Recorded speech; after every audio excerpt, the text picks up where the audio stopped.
Hello everyone and welcome to today's Stocks and Crypto YouTube Charts video. I am No FOMO Charts. Today is June 27, 2026. It's about 10:30 p.m. Eastern Standard Time here in the USA. Welcome everyone. This is a trading and investing YouTube Charts channel. Let's get started. Next week we have earnings from Nike, Constellation Brands, and General Mills as well. USA economic data, we have data such as consumer confidence, job openings, non-farm employment change. Fed Chairman Warsh speech will be important. Manufacturing PMI, manufacturing prices, average hourly earnings, non-farm employment change, unemployment rate, and unemployment claims. Last week's data was important. We got GDP and PCE data as well, which did move the market, but AI stocks moved indexes more, in my opinion. So this upcoming week, the stock market in the USA is actually closed on Friday, July 3rd, 2026. That's for July 4th, Independence Day holiday here in the USA. So the stock market's closed on Friday. Other news, OpenAI is reportedly delaying its IPO. President Trump threatened 100% tariffs on European nations over technology taxes.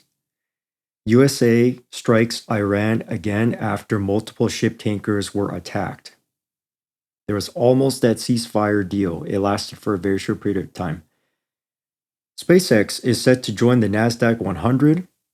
Alphabet is set to join the Dow Jones Industrial Average. We will go over SpaceX, but first, let us look at SPY. SPY, S&P 500 ETF on the daily.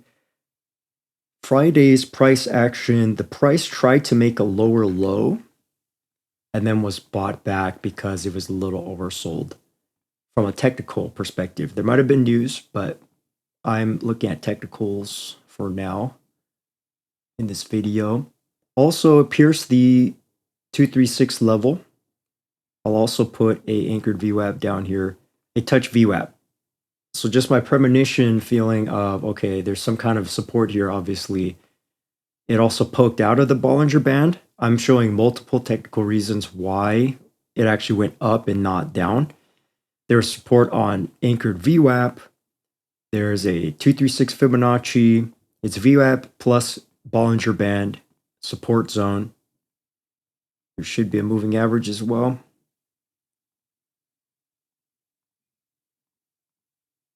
There's a pivot point as well. So there's 3 support levels that 716 was holding. So now that we have that reference, 716s are Bollinger Band oversold.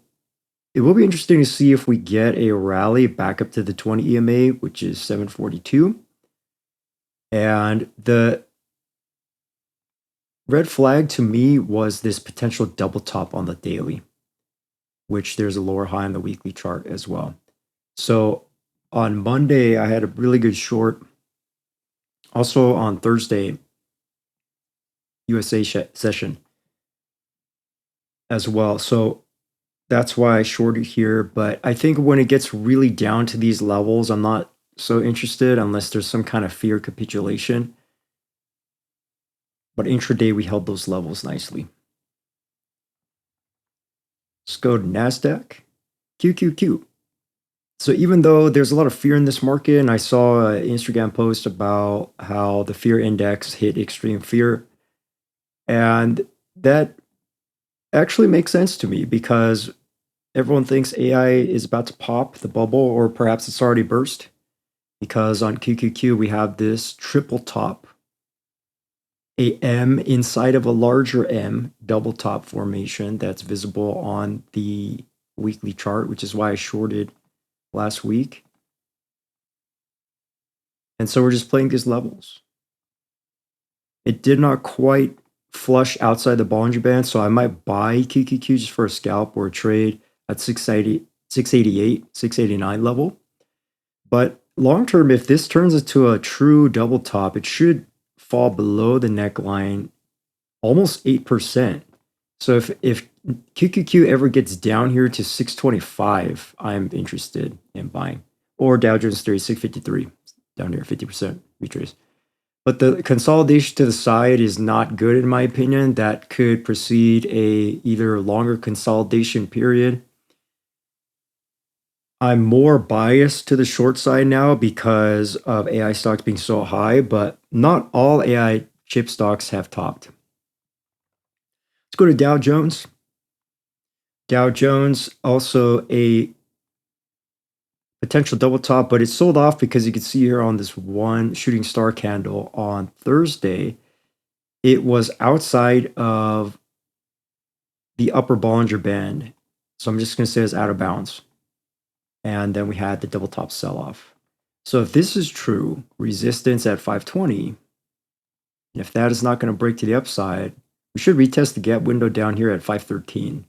If it gets extreme down here at 497, I'm interested there. I'm always having some kind of backup emergency buy spot that just from the past, I would say ever since pandemic era of 6 years, is I'm always thinking about, okay, if we have a capitulation flash crash in any asset, where might I buy it? So those are the levels we're playing. Russell 2000, IWM, very similar, poked out. Small caps were doing better though. People were buying that. So we're actually still in the uptrend here in small caps. So now I'm looking for, on small caps, can it break to new highs? 306 would be interesting to see if it does that. Support at 297. And the only reason I'm making it a little more simple is just, I'm not really wanting to play the indicators so much. I'm just playing price. So high, low, high, low. If it's making a higher high, I'm just going to let it run up. I'm not going to try to aggressively short at this exact perfect spot. I need to see something like a triple top or a double top or a head and shoulders or prolonged consolidation. It's very dangerous to just almost randomly short or randomly long the market unless I see a setup. Let's move on to oil. I might look at oil futures because the USA-Iran military conflict basically restarted over this weekend after the market closed. And let's see, if we use Fibonacci from the December 2025 low to the April 2026 high, we lost that 618. This is not all about technicals. Oil, natural gas actually do not trade well with technicals. I backtested them myself. That's how I know. I don't need to depend on the technicals so much. Just play price patterns. Ideally on a weekly chart, because on a weekly chart, there is a clear double top on oil. Lower low, lower high. It was coiling and then broke down to the downside. So where could we go on downside targets? Just support and resistance, 67, 60, and then back down to the floor here. Support floor 55 or even lower. It doesn't have to stop at 55. It could keep going lower, but if it gets down there, that's pretty deep relative value. So it's already oversold now, but it could get really oversold. The oil has crashed negative 25% before, so we'll see if that happens. So again, natural gas futures. Natural gas futures attempting its uptrend. And so this is what I find pretty interesting about natural gas, is that on a weekly, this could be interpreted as a slanted upside down head and shoulders. If this is true, even though we're in the middle of summer, 30% target could be $4, 60% target would be incredible, would be $5 target. That would take us back to 2026 all-time highs, maybe. So it really depends on if the trend is just going to keep continuing or not. I'm not going to try to forecast it too far into the future, but ideally I would want to see, if I was playing technical, some kind of extreme oversold or a big momentum squeeze or something. But the fact that the price reached the 200 EMA, okay, if it's going to keep going, it has a lot of work to do to actually golden up cross to actually trigger the traders to long. So for right now, I'm not trading natural gas, but somebody caught that bottom. It's great. Let's look at gold futures to make sure we click the correct one here. Gold futures. This is a good example of uptrend consolidating at the top and then turning into a downtrend. So last week I was saying we're probably going to get a leg down on the charts, and that's what happened. But now I can see there's actually RSI bullish divergence on gold. And so we might get a little small pop up inside of this downtrending price structure. We could try to make the next lower high because I'm seeing a lower low in the price. That was about 2 days ago. And then a higher high in the RSI, a higher high in the MACD, and a higher high in the stochastic. And essentially a higher high in the squeeze as well. It is downtrending. So this is going to be a smaller bounce probably. Potentially. And so if I take the 2025 low to 2026 high in January, it hit the 50% Dow Jones retrace. Excellent. So I put a trend line on the top. And it could try to, if you look at the ATR here, it's $125 basically. So if I had to long it, this is not financial advice. I'll have to target about 240, which would take us back up to about 4,361 and risk maybe the low of that close, about 2% or 2.5%. It's possible. Let's go to silver futures. Silver futures are similar, made a lower low in the price, although it could keep going lower. I always like to see lower or a large bullish divergence setup. I remember I called this in March and then actually went much further than target, which is great. But you could see there's a clear double momentum. On this one, it's like a small mini single momentum. It's just oversold. So very similar to gold. This one, I'll probably use Fibonacci. It's easy to see. Low to high. Fibonacci. Right in that 618 zone. Traders like that. Okay. Possible long trade here for me. ATR is $4, which is big, 7%. I might just try, I'm not going to trade silver futures. I might just trade the silver ETF myself. See if this is going to work or not. Play out. 14% target and 7% downside and a small position size. Could work. All right, let's do some MAG7 and some SPCX and some AI chips and crypto, and then we'll close out. So the reason I'm doing Magnificent 7 is because it was actually very volatile for Mag 7 stocks, such as Alphabet, Google. Downtrending. You don't really want to see that in Magnificent 7, but it's happening. April 25 to May 26 high. I could also draw a trend line so people can visualize the support. Also draw a resistance at the top. And so if this is the channel that we're playing in right now, if we lost that 236, this is our support zone down here. This meaning 320 down to 300.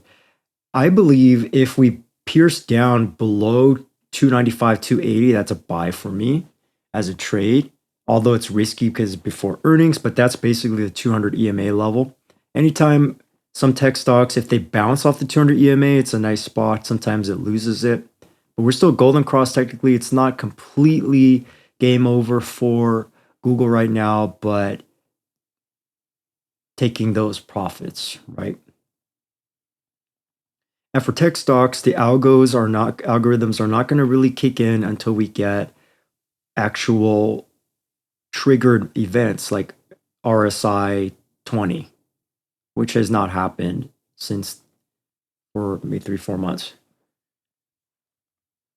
Apple, so apparently Apple raising their prices up to 10 to 20% on non-iPhone devices, so MacBook, Mac computers. It's because of the RAM shortages, memory shortages. So again, though, somebody bought value down here. There could have been some fundamental news change, but makes sense to me. If it's going to hit the 26 or 20 EMA, those are algorithm program buy spots. There could have been anchored VWAP as well. Let me try that just to check. Anchored VWAP from the tariff low. Not close. We'll try anchored VWAP from the war low. Okay, so now that's relatively close. So now it's just coming back to VWAP. We actually lost VWAP. We lost the Bollinger Band. That's why it's triggered. Close enough to the 200 EMA. So Apple in that short-term downtrend, and if we can hold above 273 or 270, attempt to try to hit 289, but this is not a A+ setup for me. This is like a B- setup or a B setup in terms of it's downtrending, but where's the bottom? I need to see that first. And usually we need doubles or triples of bottoms to find that out. Now, Microsoft, somebody is buying tech stock just because it's oversold, right? As soon as it hits that RSI 30, all the algorithms that are programmed to do that are just buy. They just buy nonstop, and this intraday VWAP algorithms as well. Just Microsoft is death crossed. It is at a level of support that I could see, which is it bounced up above 350. So this is actually going to turn into a Morningstar pattern. I want to see it go another 1 to 2 ATR. I want to see this go 3% to the upside. Try to hit that mean reversion, 389, 400. It kind of had a brutal sell-off all of June. But it needs to hold above that 350 because somebody bought big. Next stock, Amazon. Okay, Amazon, there's a lot of paint on the chart here, but that level of holding above where I said I might want to get to in that 225, it definitely held above 217, but Amazon is looking a little bit more interesting because you can see the momentum's building, the RSI is flattening, and so some institution or algorithm said this is pretty good value for Mag 7, it's 17% off, and it's around the 200-day moving average before earnings. So it's possibly an earnings bet. I would say the price has had a better value compared to the previous earnings of April because we rallied into that earnings. This is a crash into the earnings, so there could be earnings surprise. That's the mentality, I believe, of that trade. However, from a technical standpoint, it could fall a little bit more. And I could see here that on the 4-hour chart, now I understand a little more, that I'm seeing the bull divergence in some of these histogram indicators that's happening. So that's why algorithms are buying that as well. It is death crossed, however. So this looks like more of a trade, a short-term trade, not necessarily the long-term investment. So could be 4% move, needs to hold above 225 to try to capture 241. Do a few more here. Meta, unfortunately for all these Mag 7 stocks, chip stocks, semiconductor and memory stocks are the play, have been the play for 6 months, 9 months. So anything legacy Mag 7 is not getting love. Although I think there's value there, but for me, I want to see if there's true value, these stocks need to come down more in price. And the death cross, one oversold, is not enough for me to enter. I need to see just capitulation for me to enter. That's just me personally. I'm not trying to scale in for an investment or anything. I'm just waiting for ultimate crash in chip stocks, in tech stocks, in the market for me to go long, big. Or I need to see something like double bottom. I'm not seeing that right now. Or I need to see a golden cross. We are definitely not having that right now. I need to see an upside down head and shoulders, a uptrend reversal. None of that is happening right now. So if I'm being very, very disciplined with the investment, is I'm interested when it gets lower price. Lower meaning 450, 450 USD, 350, 250. If we get another really bad crash, 200 Meta. I'm interested there. For now, the short-term support at 535. There is a little bit of momentum for a small trade, however. Let's go to Tesla. Tesla is very similar. It's below the 200-day moving average right now, coiling inside of a symmetrical triangle, which can be drawn better.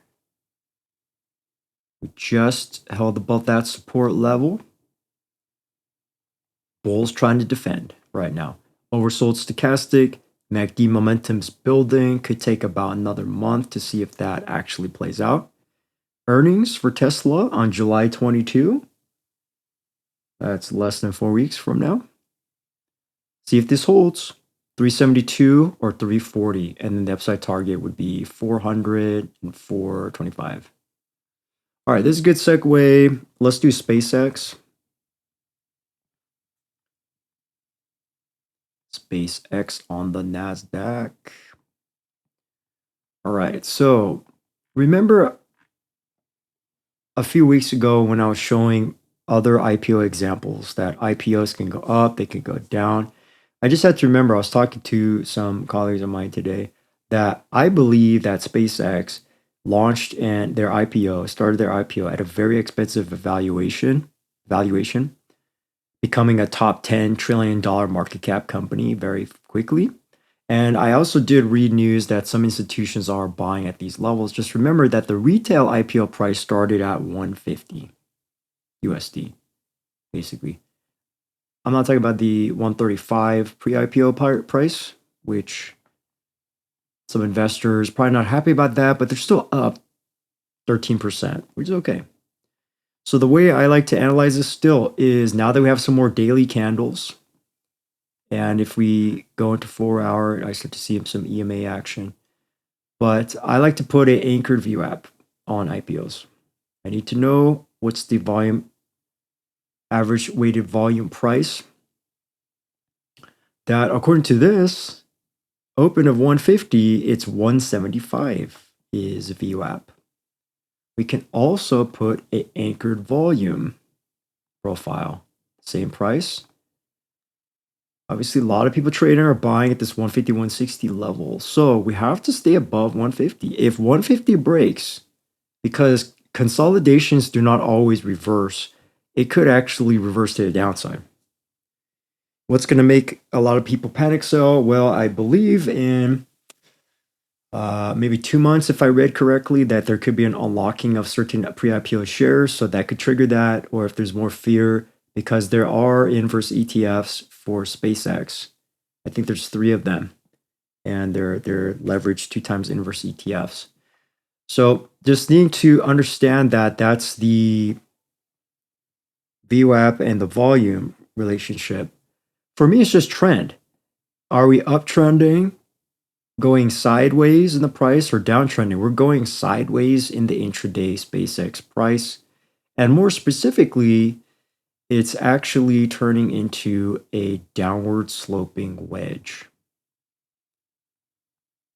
All right, so now that I have that drawn, support is 150, resistance 156, VWAP at 175. So this first deviation line down here, 155, is the bull target. But we could also see if we have a capitulation crash, probably going to 135, which is pre-IPO levels. And remember, me as a retail trader, if it crashes, I'm inverse SpaceX. It's no problem for me, as long as I need to buy it during market hours.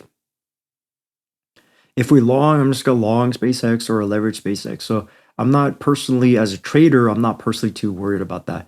If somebody, has millions or billions and they're only 10% up, that's only, 13% margin of safety. It's not the best feeling in the world, especially with the share lockup. All right, let's do a couple more quick ones because we need to actually do some chip stocks.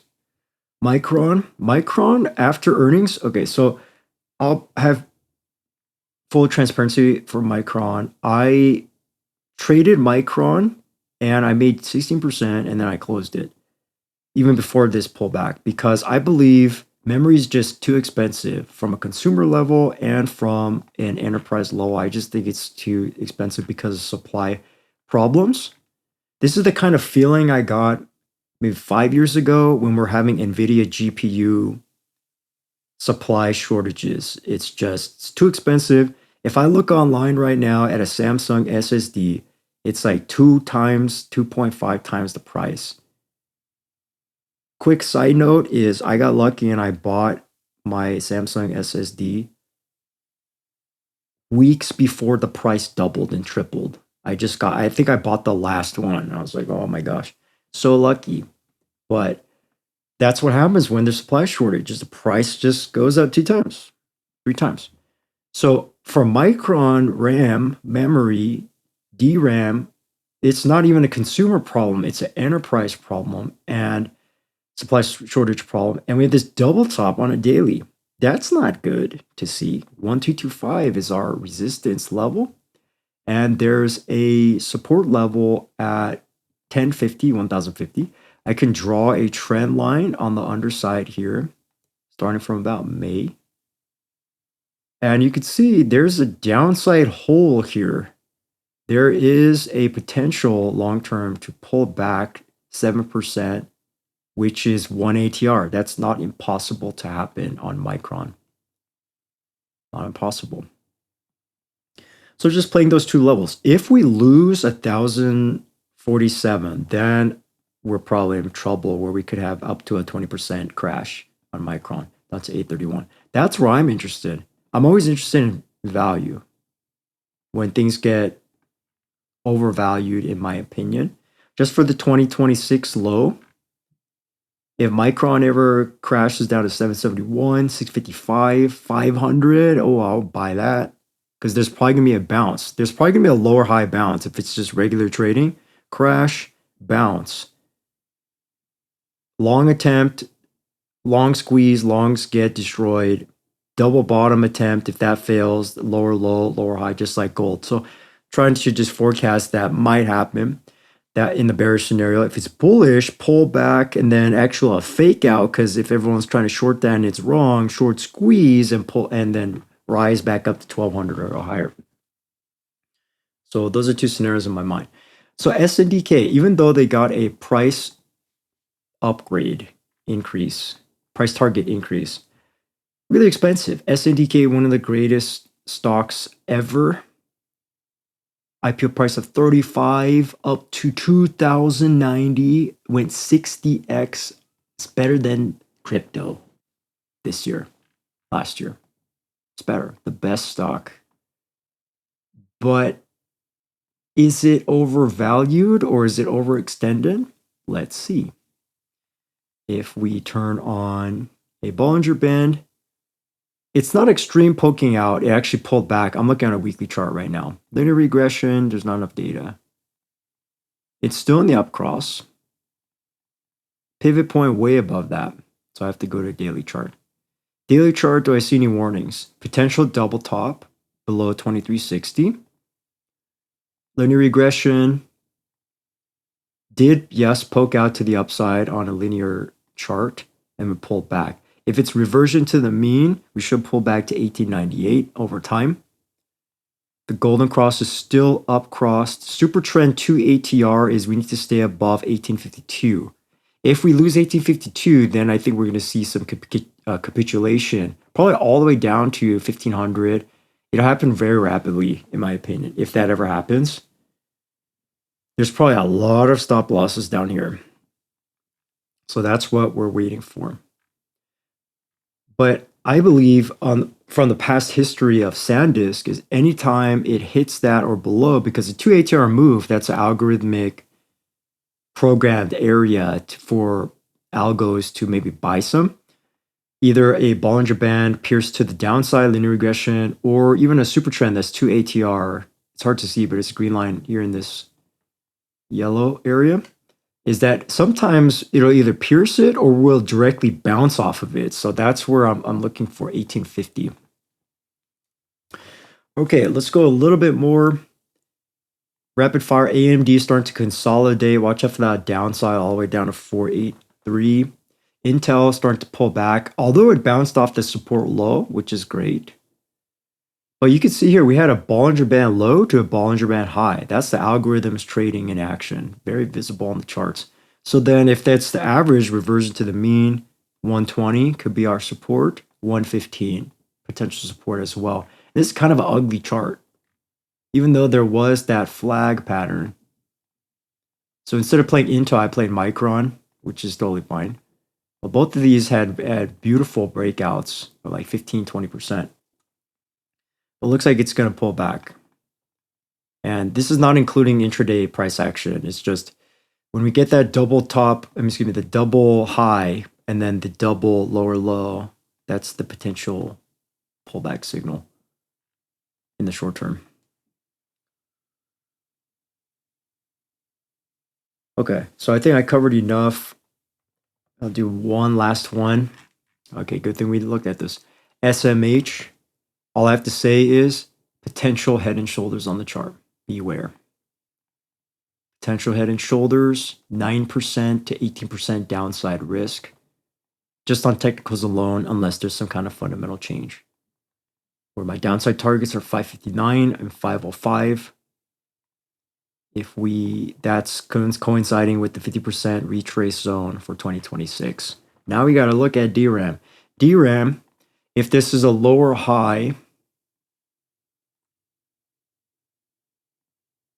again, we don't want to be bag holders for anything, investing, etc. Is if this is a lower high on the price, potential lower low support is 69, 63. If it's very severe, piercing to downside, 57.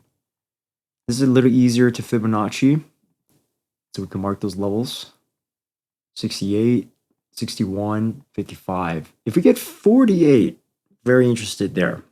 That means it's deep oversold with the 50 retrace.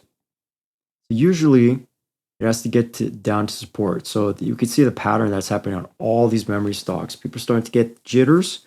People are starting to think if we topped out, they want to exit now. I already exited my portfolio and positions. I'm out of there. Made the profit. I'm out of there. Okay, let's go to crypto. This is a very long video, but I think it's very important to monitor that. Because if I just keep thinking, oh, we're going to be fine, actually, there's going to be a point in time where AI stocks and chip stocks are not in good conditions, and it could turn into this of capitulation sell-off. So for total crypto market cap, we're actually down negative 55, 52%. And I don't think it's the bottom of the market, personally. Not yet, because what we have not had is an extreme capitulation. But what I do like is crypto is in the 618 zone. I like that. But because we're in the downtrend, we could flash crash harder down to 1.5 trillion. And then when it gets extreme oversold on all oscillators, then I might want to enter there. This is like a B setup for me. A setup would be like a double bottom or upside down head and shoulders, or we start uptrending upside down head and shoulders like that. Then I'm saying that's a setup, I'm all in. But right now, when it's just right in the middle of it could go either way, I don't like to enter large there, just from experience. I am seeing a potential almost squeeze setup happen. I like how stochastics oversold. I'm seeing momentum starting to build, this potential, just like gold, potential little mini bullish divergence setup. But is this the all-in setup for me? Not yet. It's all about patience. So Bitcoin is almost the same analysis on a weekly chart. I do like how this large histogram and this RSI is also building the same setup. But why I want to caution people is if we go on this weekly chart all the way back in time on a log scale, and I put an extended trend line and try to hit as many support points as possible. Let's see, if we do it this way, it almost looks like we're at support. If I really lock that in, if we do from 2018 up till now, then we actually lost the support. It's bad. I saw somebody's chart where they fit it somewhere and then the price was right on the line. In my opinion, in this chart, at least for a 7 years chart, we actually were fighting right below the line. And then if I actually include the data all the way back as much as possible, that's not going to work. Let's say this one where it hits. I know there's data back here from the 2010 chart from a different chart. So this one probably works better. Where we're including the 2015 low and this 2013 touch, and there is also a 2011 touch back here. This is the weekly chart that I'm using personally, where I think, based upon this chart, that it's bad. Where we lost $90,000 support, which should not have been lost, and we did not bounce up off of that. AI is the play right now, or was the play in memory. So I believe that we're due for a pullback, a bigger one on crypto. And the weekly 618 is not until 45,000, 40,000. So I'm keeping half of my mind open to that spot, or 25,000, or even 15,000. I might all in at 15,000 Bitcoin. I don't really want to all in at 60% at 60,000 because that's just 50% down. Crypto Bitcoin price has crashed more than that before. Crashed 75% negative. Crashed 85% negative. Crashed 75% negative. Way back here, 80% negative. So if it's 75 to 80% negative, just from the past 15 years, once this locks in, strong magnet. There we go. Again, this $25,000 Bitcoin, that's where I want to buy. Not even 50,000. $25,000 Bitcoin or cheaper is where I'm going to all in Bitcoin myself.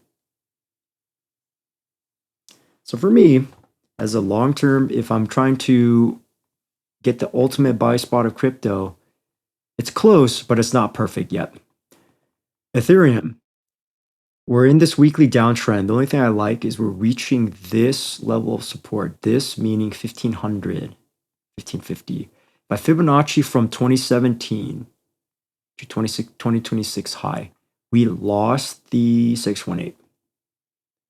And if I draw this large trend line as such, we lost the support. I don't know why people are not seeing that. Maybe because we're so focused on our 4-hour daily charts that we're not seeing this.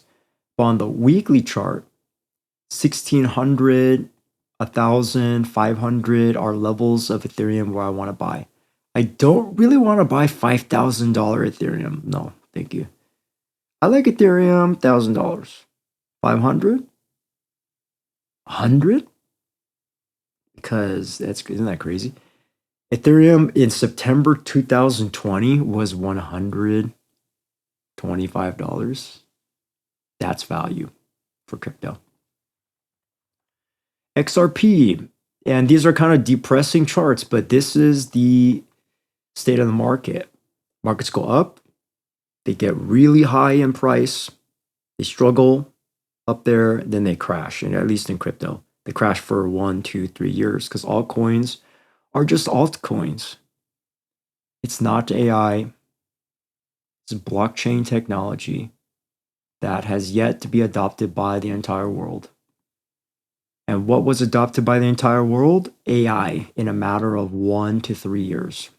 Now everybody's using AI. That's what we hoped crypto was going to be, but it's not happening. The technology is too complicated for people. Even the fact that if you transfer even Ethereum or Tron or USDT or USDC, or at least USDT, you have to specify what network. That's too confusing for people. AI is easy. You open up chatgpt.com and you start talking to the AI chatbot. It gives you the answer. Way easier. You're texting somebody, the AI bot. So even XRP, Ripple, If people have all these various cash apps that applications that can just send people money very easily, XRP is important, but it's less important. Unfortunately, all cryptos are less important than AI right now. So that's why we have this sell-off. And we hit this 350 for XRP. I remember when XRP was like way back here in the COVID, it was 20 cents. Went to 350. That was a 15x gain. It's important. We lost that 618 because we're in this deep downtrend. Is it extreme oversold? It's close. I'm saying that's why I'm excited. It's kind of close, but I don't think it's the bottom of the market yet. That's why it's getting very close. I see this histogram's building on the weekly. Last one, Solana. Again, weekly, I'm seeing it building on the MACD, but on the daily chart, it's still in a definite downtrend. And here's where I'll end. This is a long video, but this is the chart setup that consistently helps me in the market. I'm going to be very careful saying it consistently makes profit. It actually has a approximately, let's say 60%, 50 to 60%, but the trend change of going from downtrend, it could sometimes it's 80 or 90%, but that long-term average is it consolidation to an uptrend. I need to see this in the circle. I mean, what's this? Is the downtrend stop downtrending, and then it goes higher high, higher low, higher high, higher low, and then higher high to maximum all-time high. I need to see this happen. So in the circle, is that happening now? If I draw an empty circle, the answer is no. Even on a daily or weekly chart, that's how I know in my mind it is not time to buy crypto yet. That's how I know. If I can combine all my experience for trading crypto and investing crypto, just using price charts, that's how I know it's not time to buy crypto. Is the first circle equal to the second circle? If the answer is no, which it correctly right now it's no, I'm not buying large amounts of crypto, unfortunately. The only time I'll buy is if we have a flash sale. I'm talking mega sale. If I woke up tomorrow and all cryptos were negative 50% off, I would auto buy. Negative 5% down is not enough for me because I know cryptos can crash negative 90%. Negative 95% discount for Solana. Do we realize how low that's going to be? That's going back down to $10 Solana. I could just put my buy order there today. It just might not get there for many years. So as a sobering end to this video, let's go back to SNDK. Let's look at Bitcoin. We can see in the clear downtrend right here in the price of the white versus SNDK, which is the exact opposite. But doing aggressive super short on SNDK is risky. Probably what we want to see is, again, the double top, the head and shoulders pattern, the triple top consolidation, weekly lower low, lower high, all-time high failure, and the institutions panic sell, or retail panic sells, and then institutions are forced to sell. Downtrend, it's actually still in an uptrend, technically, although it looks really high, but we're not downtrending yet. So right now, for both crypto and for chip stocks, we're at a turning point, or we're very close to a turning point, a breaking point in the market. For me, I just have to have patience and not oversize the wrong direction too much. For me, right now, the best thing I could do is just relax. Try to relax. I don't have to trade every day. Don't over leverage too much. Manage my risk.